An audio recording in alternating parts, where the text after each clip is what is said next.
قاعده شمس تبریزی. قاعده اول: کلماتی که برای توصیف پروردگار به کار میبریم همچون آینه است که خود را در آن میبینیم. هنگامی که نام خدا را میشنوی، ابتدا اگر موجودی ترسناک و شرم‌آور به ذهنت بیاید، به این معناست که تو نیز بیشتر مواقع در ترس و شرم به سر میبری. اگر هنگامی که نام خدا را میشنوی ابتدا عشق و لطف و مهربانی به یادت بیاید، به این معناست که این صفات در وجود تو نیز فراوان است. قاعده دوم: پیمودن راه حق کار دل است، نه کار عقل. راهنمایت همیشه دلت باشد، نه سری که بالای شانه هایت است. از کسانی باش که به نفس خود آگاهند، نه از کسانی که نفس خود را نادیده میگیرند. قاعده سوم: قرآن را میتوان در 4 سطح خواند. سطح اول معنای ظاهری است، بعدی معنای باطنی است، سومی بطن است، سطح 4م چنان عمیق است که در وصف نمی گنجد. قاعده 4: صفات خدا را می توانی در هر ذره کائنات بیابی، چون او نه در مسجد و کلیسا و دیر و صومعه، بلکه هر آن همه جا هست. همانطور که کسی نیست که او را دیده و زنده مانده باشد، کسی هم نیست که او را دیده و مرده باشد. هر که او را بیابد تا ابد نزدش میماند. قاعده 5: کیمیای عقل با کیمیای عشق فرق دارد. عقل محتاط است، ترسان و لرزان گام بر می دارد. با خودش می گوید مراقب باش آسیبی نبینی. اما مگر عشق اینطور است؟ تنها چیزی که عشق می گوید این است: خودت را رها کن، بگذار برود. عقل به آسانی خراب نمی شود، عشق اما خودش را ویران می کند. گنج ها و خزانه ها هم در دل ویرانه ها یافت می شود. از هرچه هست در دل خراب است. قاعده 6: اکثر درگیری ها، پیش‌داوری ها و دشمنی های این دنیا از زبان منشأ می گیرد. تو خودت باش و به کلمه ها زیاد بها نده. در دیار عشق زبان حکم نمی راند، عاشق بی زبان است. قاعده 7: در این زندگانی اگر تک و تنها در گوشه انزوا بمانی و فقط پژواک صدای خود را بشنوی، نمی توانی حقیقت را کشف کنی. فقط در آینه انسانی دیگر است که می توانی خودت را کامل ببینی. قاعده 8: هیچگاه نومید مشو. اگر همه درها هم به رویت بسته شوند، سرانجام او کوره راهی مخفی را که از چشم همه پنهان مانده به رویت باز می کند. حتی اگر همکنون قادر به دیدنش نباشی، بدان که در پس گذرگاه‌های دشوار باغ‌های بهشتی قرار دارد. شکر کن، پس از رسیدن به خواسته‌ات شکر کردن آسان است. صوفی آن است که حتی وقتی خواسته‌اش محقق نشده شکر گوید. قاعده 9: صبر کردن به معنای ماندن و انتظار کشیدن نیست، به معنای آینده نگر بودن است. صبر چیست؟ به تیغ نگریستن و گل را پیش چشم مجسم کردن است. به شب نگریستن و روز را در خیال دیدن است. عاشقان خدا صبر را همچون شهد شیرین به کام می‌کشند و هضم می‌کنند. می‌دانند زمان لازم است تا هلال ماه به بدر کامل بدل شود.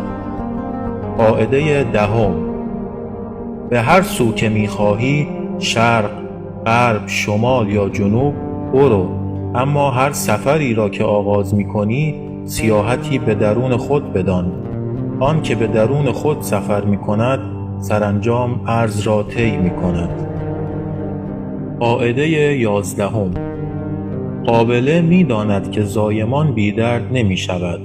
برای آنکه تویی نو و تازه از تو ظهور کند، باید برای تحمل سختی‌ها و دردها آماده باشی. قاعده 12: عشق سفر است. مسافر این سفر چه بخواهد چه نخواهد از سر تا پا عوض می شود. کسی نیست که رهرو این راه شود و تغییر نکند. قاعده 13. در این دنیا بیش از ستاره‌های آسمان مرشد نما و شیخ نما است. مرشد حقیقی آن است که تو را به دیدن درون خودت و کشف کردن زیبایی‌های باطنت راهنمون می شود، نه آنکه به مرید پروری مشغول شود. قاعده 14. به جای مقاومت در برابر تغییراتی که خدا برایت رقم زده است، تسلیم شو. بگذار زندگی با تو جریان یابد، نه بی تو. نگران این نباش که زندگیت زیر و رو شود. از کجا معلوم زیر زندگیت بهتر از رویش نباشد. قاعده 15. خدا هر لحظه در حال کامل کردن ماست، چه از درون و چه از بیرون. هر کدام ما اثر هنری ناتمامی است. هر حادثه‌ای که تجربه می‌کنیم، هر مخاطره‌ای که پشت سر می‌گذاریم برای رفع نواقصمان طرح‌ریزی شده است. پروردگار به کمبودهایمان جداگانه می‌پردازد، زیرا اثری که انسان نام دارد در پی کمال است. قاعده 16. خدا بی‌نقص و کامل است. او را دوست داشتن آسان است. دشوار آن است که انسان فانی را با خطا و ثوابش دوست داشته باشی. فراموش نکن که انسان هر چیزی را فقط تا آن حد که دوستش دارد میتواند بشناسد. پس تا دیگری را حقیقتاً در آغوش نکشی، تا آفریده را به خاطر آفریدگار دوست نداشته باشی، نه به قدر کافی ممکن است بدانی، نه به قدر کافی ممکن است دوست داشته باشی. قاعده 17. آلودگی اصلی نه در بیرون و در ظاهر، بلکه در درون دل است. لکه ظاهری هر قدر هم که بد به نظر بیاید، با شستن پاک می شود، با آب تمیز می شود. تنها کثافتی که با شستن پاک نمی شود، حسد و خباثت باطنی است که قلب را مثل پیه در میان می گیرد. قاعده 18. تمام کائنات با همه لایه‌ها و با همه بغرنجیش در درون انسان پنهان است. شیطان مخلوقی ترسناک نیست که بیرون از ما در پی فریب دادنمان باشد، بلکه صدایی است در درون خودمان. در خودت به دنبال شیطان بگرد، نه در بیرون و دیگران. و فراموش نکن هر که نفسش را بشناسد، پروردگارش را شناخته است. انسانی که نه به دیگران بلکه به خود بپردازد، سرانجام پاداشش شناخت آفریدگار است. قاعده 19. اگر چشم انتظار احترام و توجه و محبت دیگرانی، ابتدا اینها را به خودت بده کاری. کسی که خودش را دوست نداشته باشد، ممکن نیست دیگران دوستش داشته باشند. خودت را که دوست داشته باشی، اگر دنیا پر از خار هم بشود، نومید نشو، چون به زودی خارها گل می شود. قاعده 20. اندیشیدن به پایان راه کاری بیهوده است. وظیفه تو فقط اندیشیدن به نخستین گامی است که برمی‌داری. ادامه اش خود به خود می آید. قاعده 21. به هر کدام از ما صفاتی جداگانه عطا شده است. اگر خدا می‌خواست همه عیناً مثل هم باشند، بدون شک همه را مثل هم می‌آفرید. محترم نشمردن اختلاف‌ها و تحمیل عقاید صحیح خود به دیگران بی احترامی است نسبت به نظام مقدس خدا. قاعده 22. عاشق حقیقی خدا وارد میخانه که بشود، آنجا برایش نمازخانه می شود. اما آدم دائم الخمر وارد نمازخانه هم که بشود، آنجا برایش میخانه می شود. در این دنیا هر کاری که بکنیم مهم نیتمان است، نه صورتمان. قاعده 23. زندگی اسباب بازی پرزرق و برقی است که به امانت به ما سپرده‌اند. بعضی‌ها اسباب بازی را آنقدر جدی می‌گیرند که به خاطرش می‌گریند و پریشان می‌شوند. بعضی‌ها هم همین که اسباب بازی را به دست می‌گیرند، کمی با آن بازی می‌کنند و بعد می‌شکنندش و می‌اندازندش دور. یا زیاده بهایش می‌دهیم یا بهایش را نمی‌دانیم. از زیاده روی بپرهیز. صوفی نه افراط می‌کند و نه تفریط. صوفی همیشه میانه را برمی‌گزیند. قاعده 24. حال که انسان اشرف مخلوقات است، باید در هر گام به خاطر داشته باشد که خلیفه خدا بر زمین است و طوری رفتار کند که شایسته این مقام باشد. انسان اگر فقیر شود، به زندان افتد، آماج افترا شود، حتی به اسارت رود، باز هم باید مانند خلیفه‌ای سرافراز، چشم و دل سیر و با قلبی مطمئن رفتار کند. قاعده 25. فقط در آینده دنبال بهشت و جهنم نگرد. هرگاه بتوانیم یکی را بدون چشم داشت و حساب و کتاب و معامله دوست داشته باشیم، در اصل در بهشتیم. هرگاه با یکی منازعه کنیم و به نفرت و حسد و کینه آلوده شدیم، با سر به جهنم افتاده ایم. قاعده 26. کائنات وجودی واحد است. همه چیز و همه کس با نخی نامرئی به هم بسته اند. مبادا آه کسی را برآوری. مبادا دیگری را به خصوص اگر از تو ضعیفتر باشد بیازاری. فراموش نکن اندوه آدمی تنها در آن سوی دنیا ممکن است همه انسانها را اندوهگین کند و شادمانی یک نفر ممکن است همه را شادمان کند. قاعده 27. این دنیا به کوه میماند. هر فریادی که بزنی پژواک همان را میشنوی. اگر سخنی شر بر زبان برانی، همان شر به سراغت می آید. پس هر که درباره ات سخنی زشت بر زبان راند، تو 40 شبانه روز درباره آن انسان سخن نیکو بگو. در پایان 40مین روز میبینی همه چیز عوض شده. اگر دلت دگرگون شود، دنیا دگرگون می شود. قاعده 28. گذشته مهی است که روی ذهنمان را پوشانده. آینده نیز پس پرده خیال است. نه آیندهمان مشخص است، نه گذشتهمان را می توانیم عوض کنیم. صوفی همیشه حقیقت زمان حال را می یابد. قاعده 29. تقدیر به آن معنا نیست که مسیر زندگیمان از پیش تعیین شده. به همین سبب این که انسان گردن خم کند و بگوید چه کنم تقدیرم این بوده، نشانه جهالت است. تقدیر همه راه نیست، فقط تا سر دوراهی هاست. گذرگاه مشخص است، اما انتخاب گردش ها و راه های فرعی در دست مسافر است. پس نه بر زندگیت حاکمی و نه محکوم آن. قاعده 30.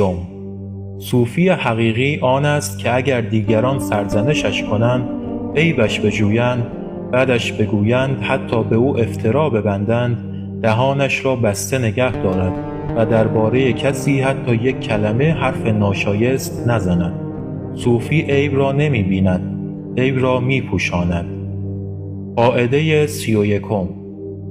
برای نزدیک شدن به حق باید قلبی مثل مخمل داشت.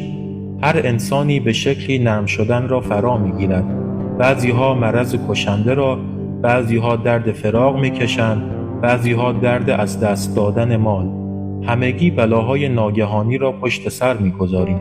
بلاهایی که فرصتی فراهم می آورند برای نرم کردن سختی های قلب. بعضی هایمان حکمت این بلایا را درک کنیم و نرم می شویم.